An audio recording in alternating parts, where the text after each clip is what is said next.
Fear can cause us to hide, to retreat in our shells, and avoid life's most difficult situations. But if we're willing to face our fears and embrace life's uncertainties, then we open ourselves up to all sorts of possibilities. We become more aware of how beautiful life is and how fortunate we are to be experiencing it right now.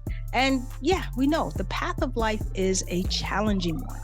It's full of twists and turns, ups and downs. Sometimes we feel like we're just riding the waves of a roller coaster that never stops. We're like, yo, can I get off this ride, please?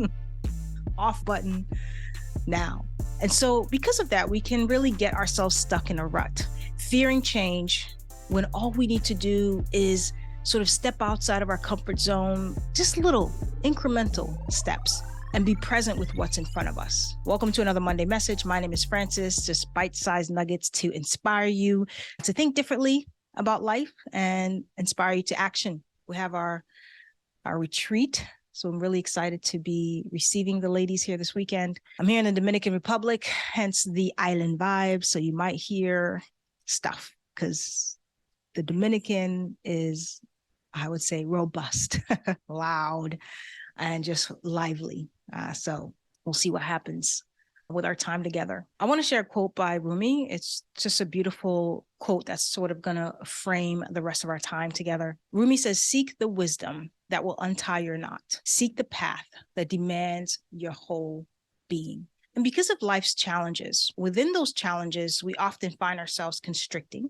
We hold on, we have grudges, and we hurt. And it's because we've been wounded by life and we hold on to our personal narratives. And when we hold on to these wounds, what happens is they fester, they become bigger, and they start sort of leaking in all different areas of our lives. They become hardened like knots in our souls that can only be untied by us. And so what happens over time is that these knots hold us back from our truest potential and our most authentic selves, holds us back from creating a life that we want to live and preventing us from having complete peace and alignment. So I believe that life is meant to unravel, to learn, to allow the beauty that is life to kiss our souls. And sometimes we seek paths that are safe, paths that avoid discomfort and fear.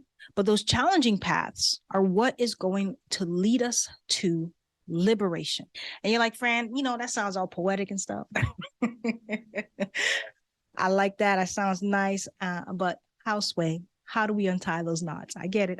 Because we still have to find some practicality through these knots. And often we're like, okay, can I get the step 1, step 2, step 3 manual?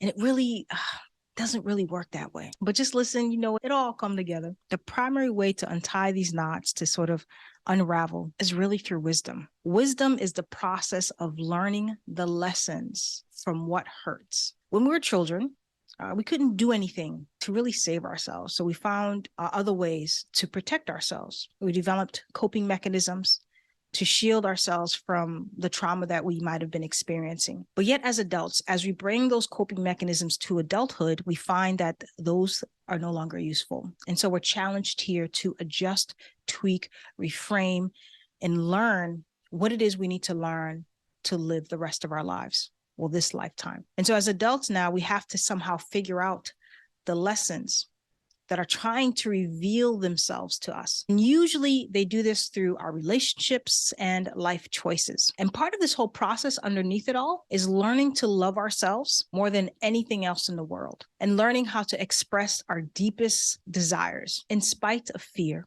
in spite of judgment, in spite of quote unquote rejection, in spite of embarrassment or failures. It's about speaking our truths. And sometimes when we do that, pain comes in the form of going against society's norms or traditions. And so we risk being judged by others who really have no clue the path that we're on.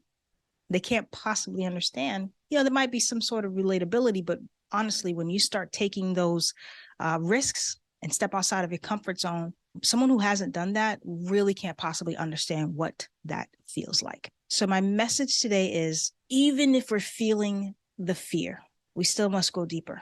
And we must be willing to surround ourselves with people who encourage us into the depths and who will be there when we come out of the depths. Don't settle for things, situations, or people that do not demand the best for you. Remember, as we move along this process, we're all beautiful. We're all in our own uniqueness. We all have gifts to share, gifts that need to be revealed to us. And yes, we all have burdens to bear, and we all have lessons to learn and lessons to teach. Remember, we're all co-creating together. But if we do not seek the wisdom that will untie our knots, then we will never be free.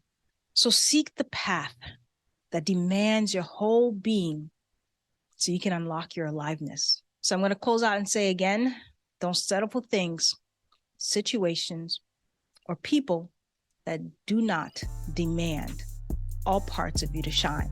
You deserve so much more than settling for less than what you know you can truly achieve in this lifetime. I hope this message resonated with you. And as always, like, subscribe, share, and leave a comment and let me know which part of this message resonated the most. And I'll see y'all on the other side of change.